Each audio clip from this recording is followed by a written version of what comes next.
In this video, you are going to learn how to create or build a responsive website using HTML, CSS, JavaScript, and Bootstrap. So this is the final output.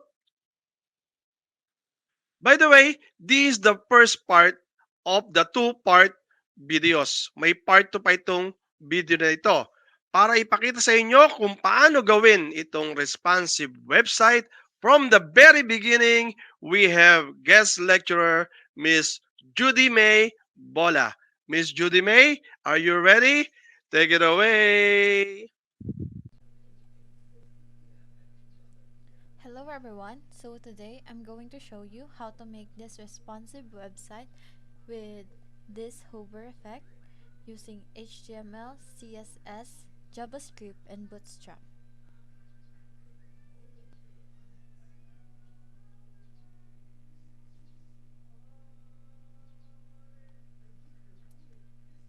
Now, let's go to our VS Code.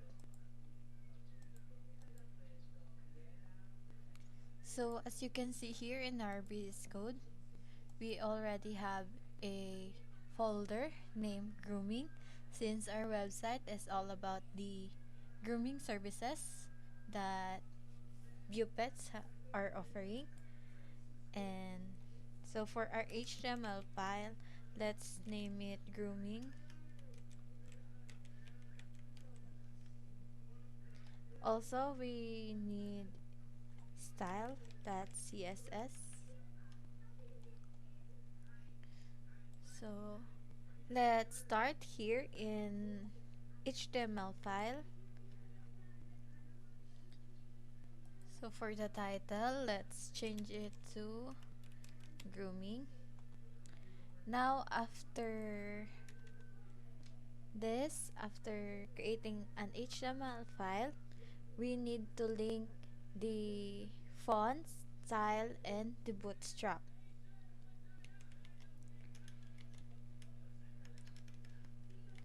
If you want to link something or if you want to section something, you can use the comment so that you can navigate the elements easily.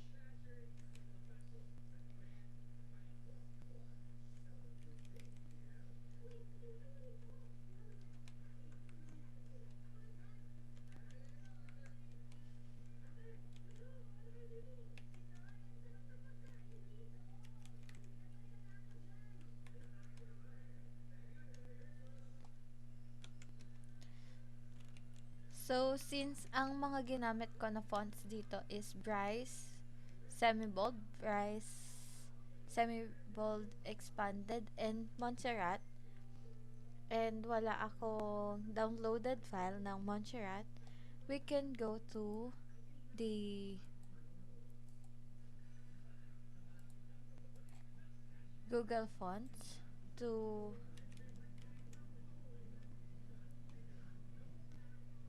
search the Montserrat and link it in our HTML file. Just go to the Google Fonts, search the Montserrat,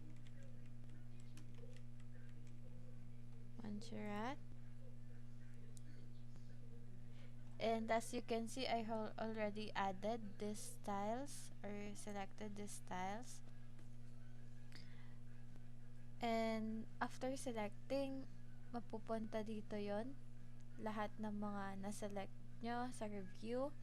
And if ever may gusto kayong tanggalin, pwede nyong i-click ito. Kunyari yan, semi-bold 600. Pwede nyo yung i-remove and pwede nyo din i-add if ever. Then, after selecting the fonts that you want to use, you can copy this link or import. Pwede nyo i-import sa inyo CSS file. Let's go back to our HTML, paste it here, and as you can see, na-link na natin siya.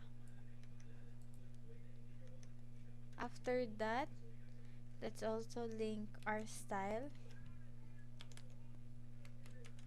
Style. Ang style na gagamitin natin is yung CSS na ginawa natin.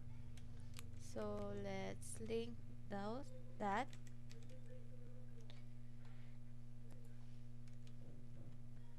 Also, the Bootstrap.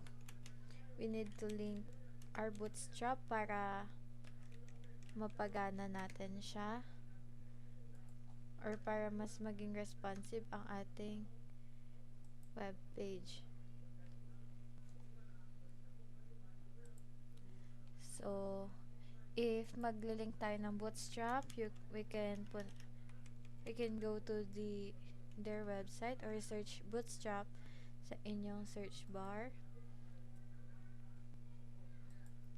In yung browser, sorry. Then, go to the docs. Ang latest version ng Bootstrap ngayon is Bootstrap 5.1 but I'm going to use the 4.6 since sa 4.6 meron pa siyang Jumbotron and sa mga latest version is wala ng Jumbotron. If nandito ka na sa documentation ng Bootstrap, you can use or you can copy the CSS. Yan, already copied. And then, balik ka lang sa HTML file mo and paste. Ayan. Meron na tayong Bootstrap. Na-link na natin yung Bootstrap sa ating HTML file. Now, we also need to add the script ng Bootstrap para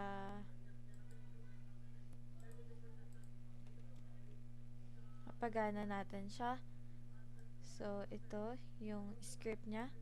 As you can see here, dalawa yung kailangan natin i-copy. I'll just click copy. Dito, sa 4.6, dalawa yung kailangan natin i-copy. Baka kasi, sorry, napindot. Baka kasi magtaka kayo, why dito sa 4.6, dalawa yung kailangan i-copy. And then, pag pumunta tayo sa latest version or sa 5.1, isa na lang yung i-copy. It is because, andito na din, or pinagsama na ng Bootstrap yung mga dito sa iisang script na yan.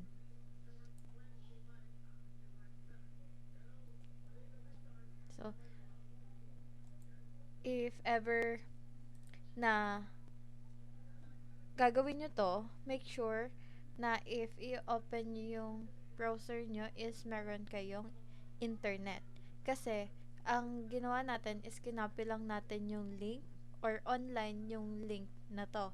If gusto nyo naman na kahit walang internet is mag-a-apply pa din yung Bootstrap sa inyo, you can download the Bootstrap or the file and then extract nyo siya sa inyong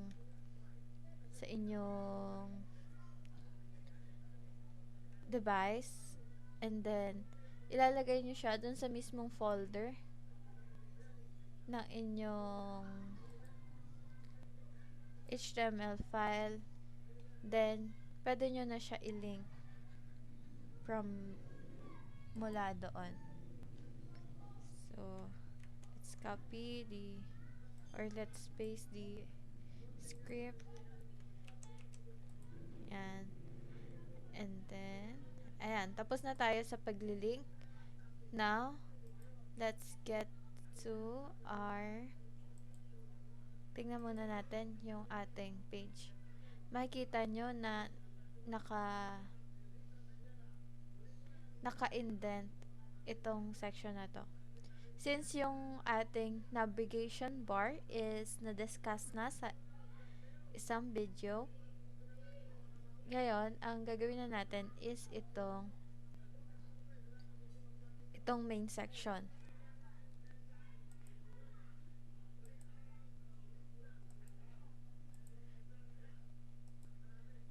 we're going to create that meets the main section. So let's get into our HTML file.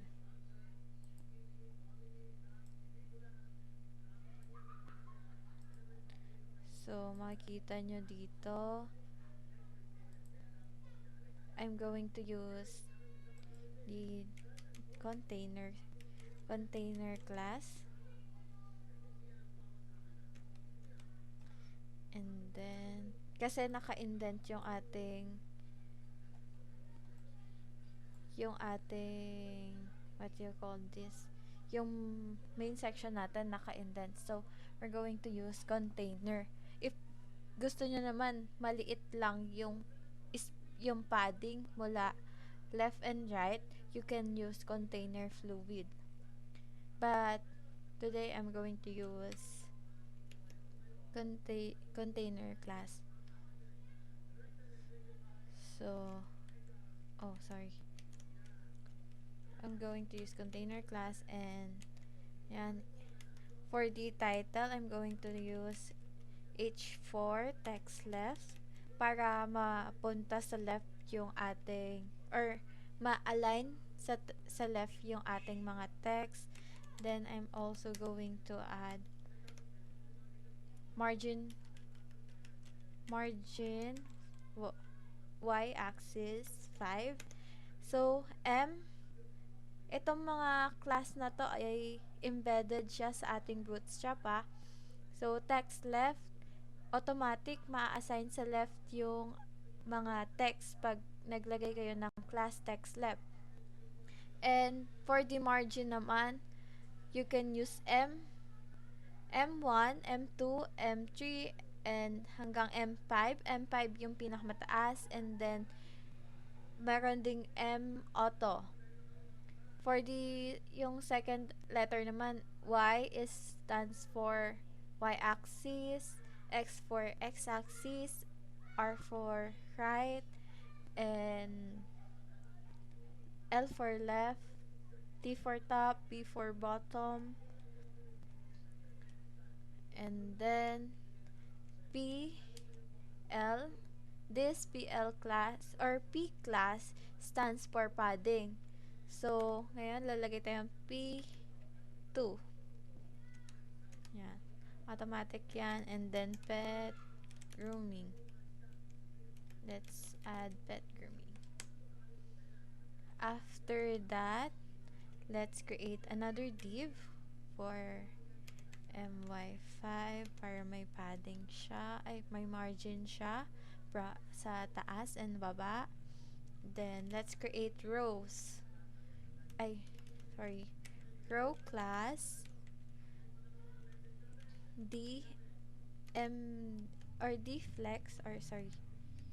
row class deflex muna.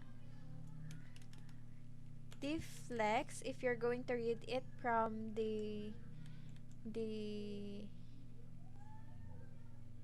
Bootstrap documentation, it means display flex. So automatic na mag-flex yung ating mga column if naglagay tayo ng class deflex. And if you're going to see, naglagay ako dito ng MD. 'Di ba? So deflex MD, ibig sabihin, yung deflex is mag-a-apply lang if ang screen size is naka-medium na. Or mag-apply lang siya medium size pataas. Hindi siya mag-a-apply sa small size and XS. Then, MY5, since I want to have margin sa bottom and sa top. So, yan naman, let's add call. Since meron tayo dong container, may container tayo dyan sa ating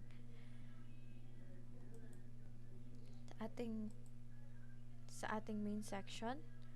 yung call or yung call na yon is yung mga categories. Dito papasok yung mga categories. Call, tapos my5,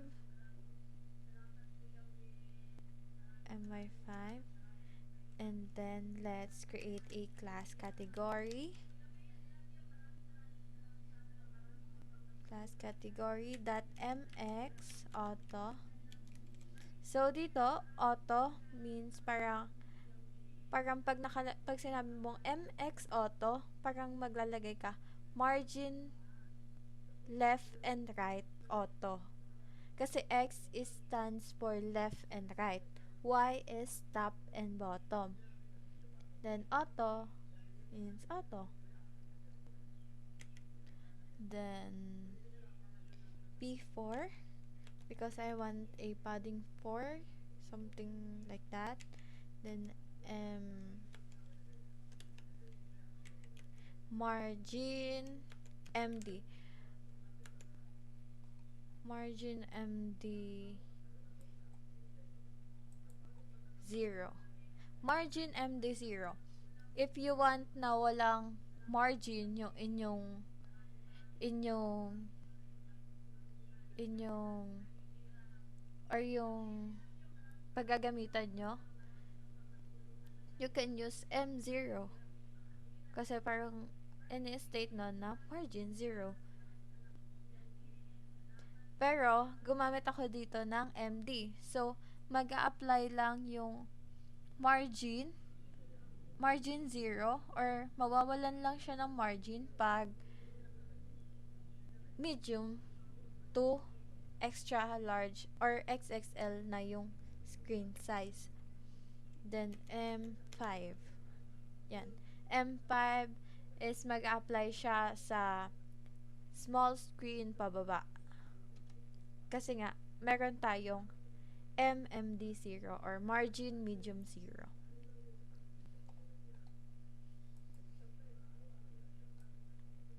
Next, kung makikita nyo, meron tayo dito category number.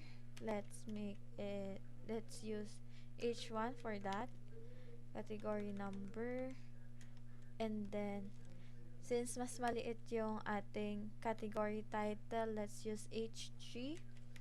Text capitalize. Text capitalize means ika-capitalize mo yung mga unahang letter ng word mo.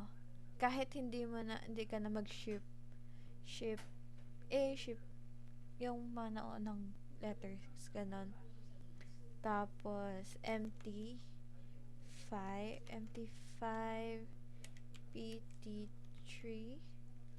So, because I want a padding and margin top. So, that's basic bat. Yan. Kagaya ng sinasabi ko kanina, dahil naglagay ako ng class text capitalize, hindi ma-apply yon as yung mga unahang letters ng aking words ay naka-capitalize. And then for the description ng ating mga category, let's use paragraph or P tag, and conditioning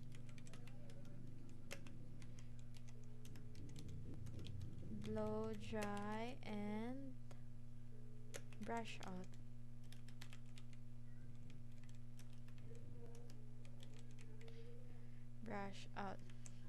Yan. So, let's check it sa ating browser kung nag-apply nga ba.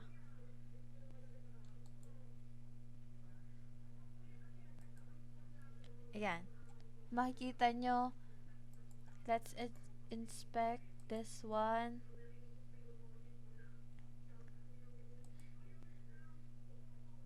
Ayan, makikita nyo, naka-margin, merong merong margin and padding.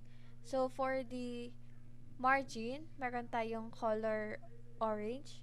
And for the padding, meron tayong color green.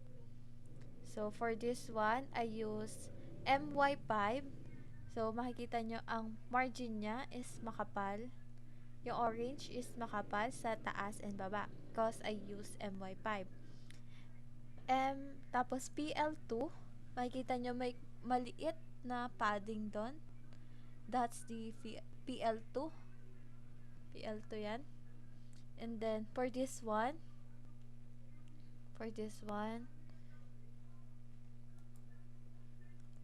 makikita nyo na MX Auto or may category yan. And then, this one is 0. Magladagdag pa tayo dyan ng mga columns in order to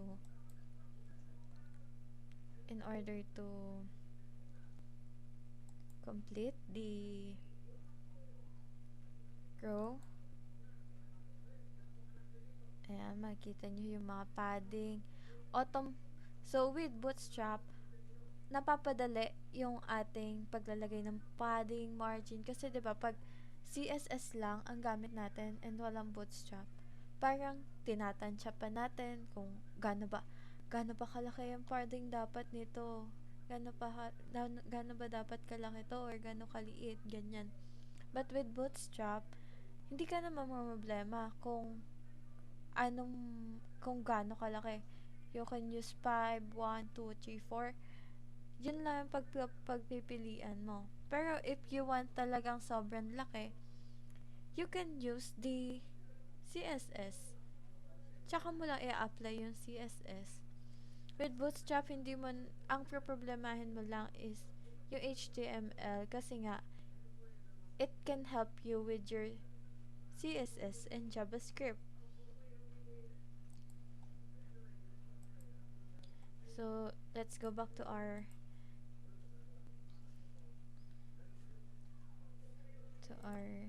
Visual Studio.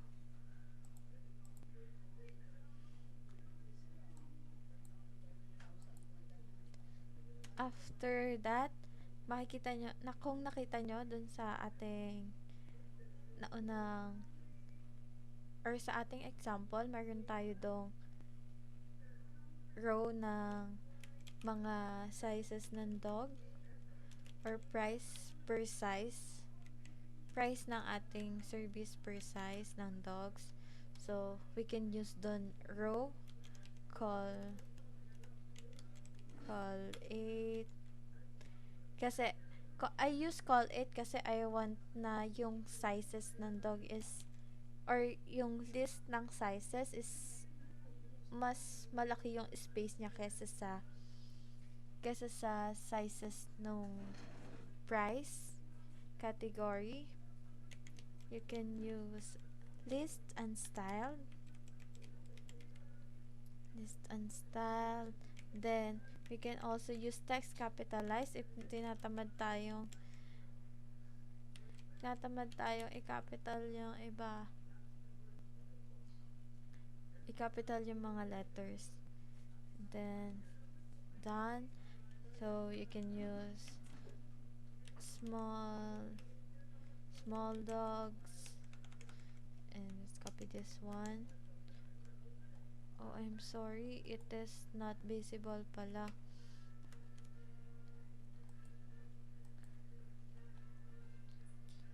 The list and style, text capitalize. So I use that one. Pag sinabing list and style, pag sinabi natin na list and style is automatic mawawalan ng or automatic walang style yung ating mga list. And then we can also use list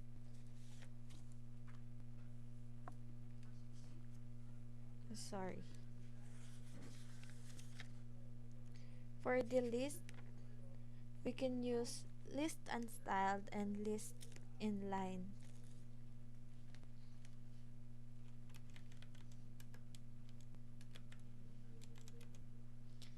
medium dogs and large dogs. So after creating this column for the sizes of the dogs, we can create another column para naman sa ating prices. So I am also going to use list and style ulit.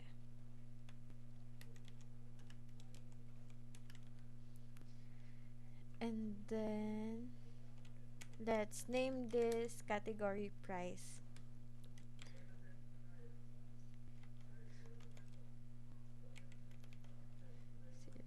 Zero. So since pare-parehas lang sila, let's just copy and paste. Now, let's go back to our page. Tignan natin kung may nagbago ba. Oh, sorry, yung list and style natin is may mali. I forget the N. Oh. The letter N. Oh, sorry.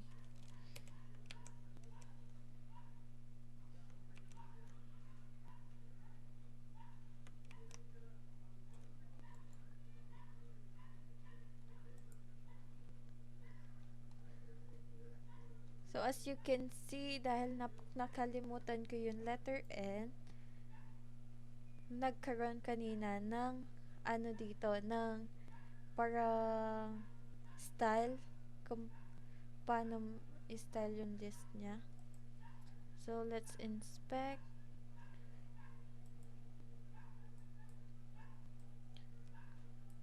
Let's inspect. Makikita nyo na ito is naka full row siya. Full row. 12. Then, itong mga sizes natin, this sizes is hindi siya naka-full. Parang nahahati siya. Because I used call 8. Mas malaki siya dito.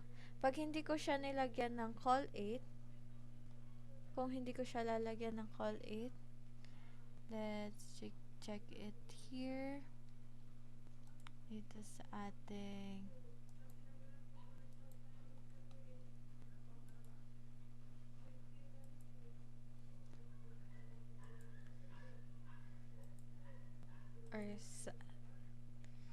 dito sa ating inspect, we're going to check it. If tatanggalin natin itong 8,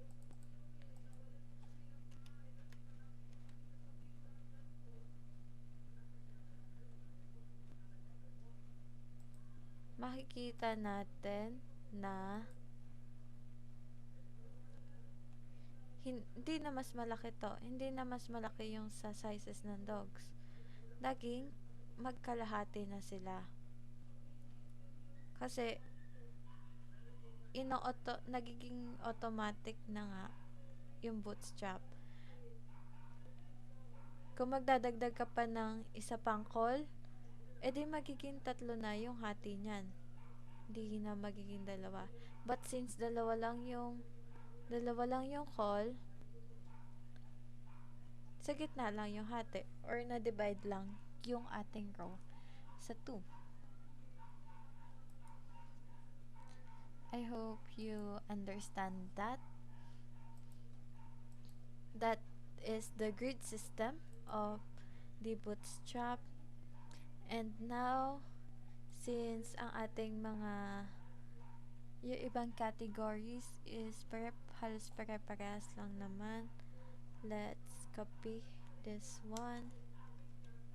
Oh, sorry.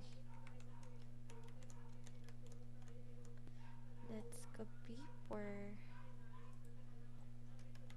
2.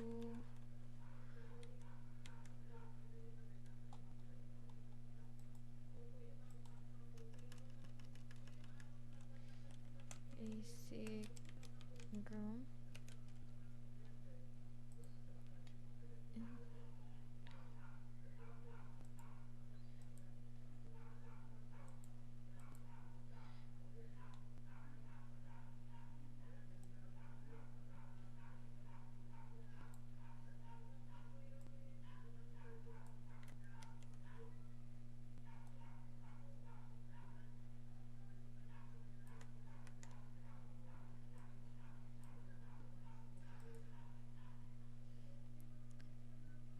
small dogs is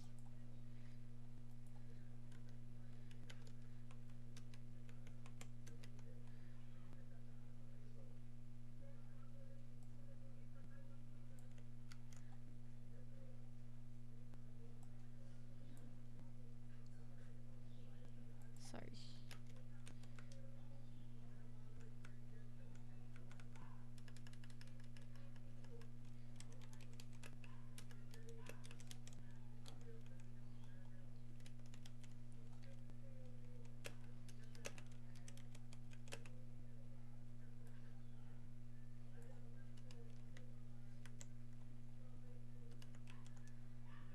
So, ayan. Ating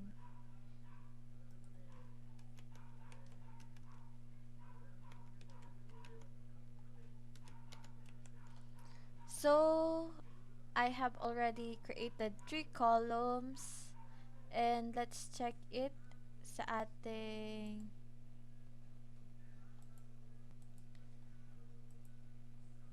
page. So, as you can see, if we're going to inspect, dahil nga tatlo yung call, ito yung sinasabi ko kanina, it's because tatlo yung call, nahati sa tatlo yung columns. You can see, nahati siya sa tatlo. So, for 1, 2, and 3. And then this one. So, yan. Since dito sa division na to is naglagay ako ng P4, makikita nyo na meron siyang padding sa all sides, while dito sa mga categories, wala. Yan. Nahati siya sa tatlo yung rows. And then, after that, let's create 3 more. Because dito sa ating example is 6 yung categories. We also have add-ons, other options, and cat grooming. Let's go back. So let's go back to our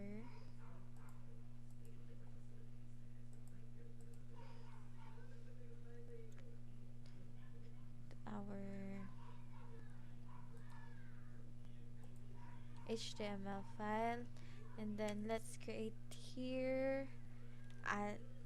since ito yung add-ons, let's use the class add-ons call. Let's use my5 para magkaroon din ng margin top and bottom. Then let's also create category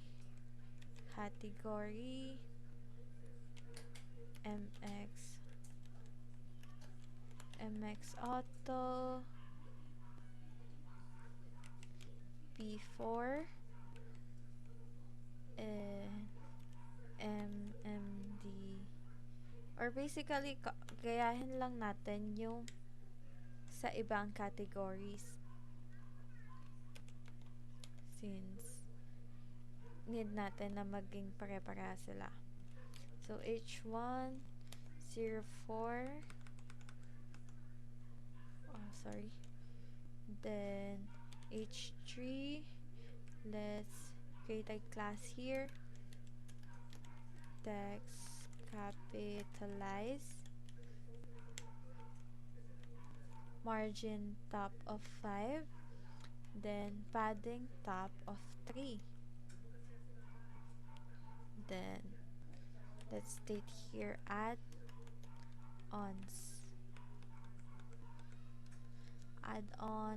and then for the description,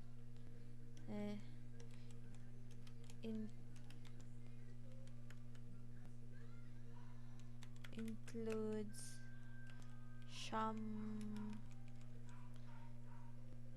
shampoo and conditioning,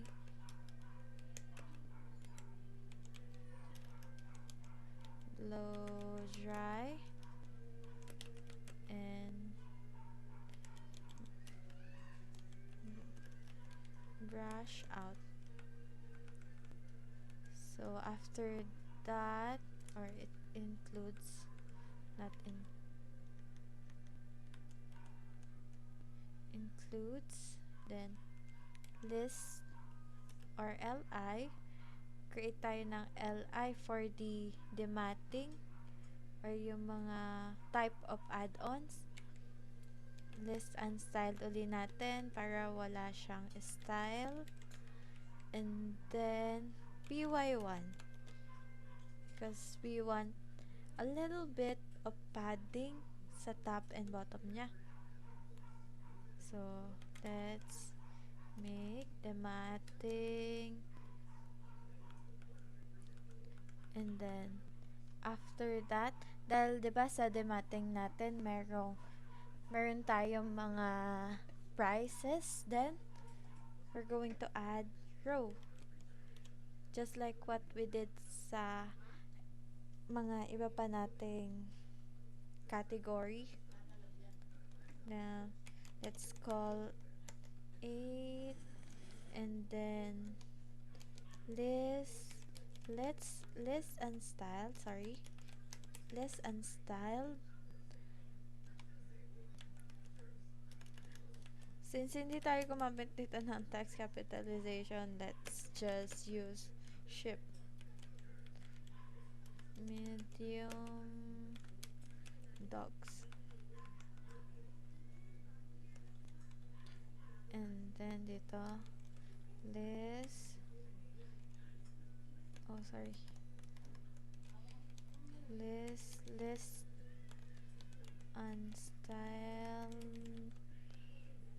unstyled, then large dogs. So if you really want to learn Bootstrap, you can read the documentation on their web. Madami kayong makukuha doon. You can self-study. Pero meron din naman tutorials like this sa dito sa YouTube.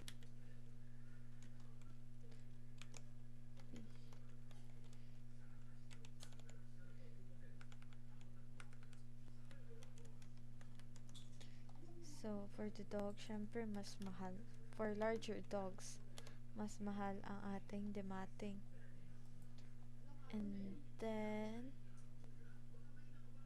and let's just copy this.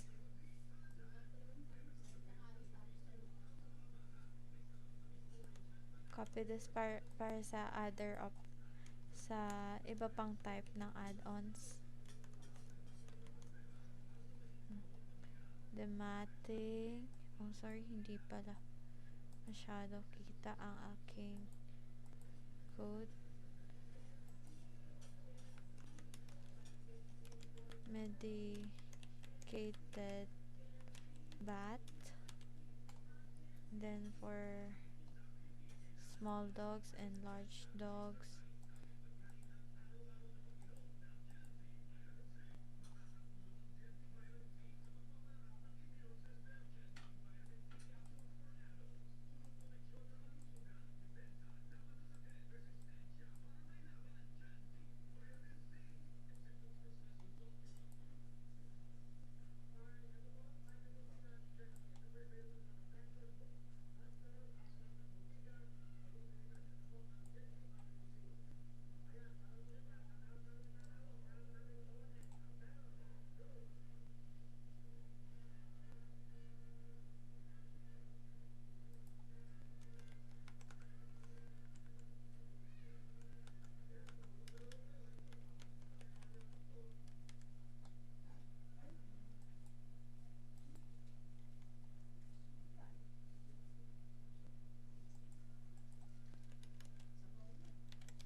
So let's check this one.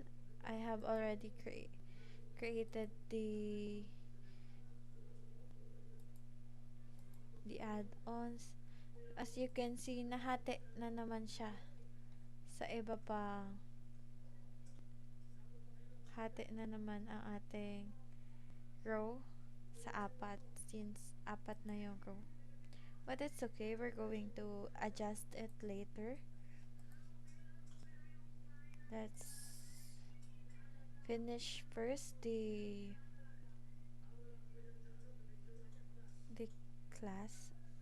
Let's finish first the classes or the category. So now I have already finished the HTML or the categories.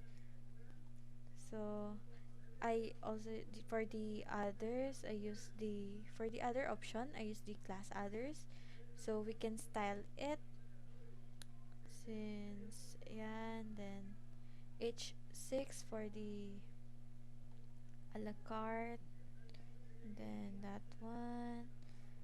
So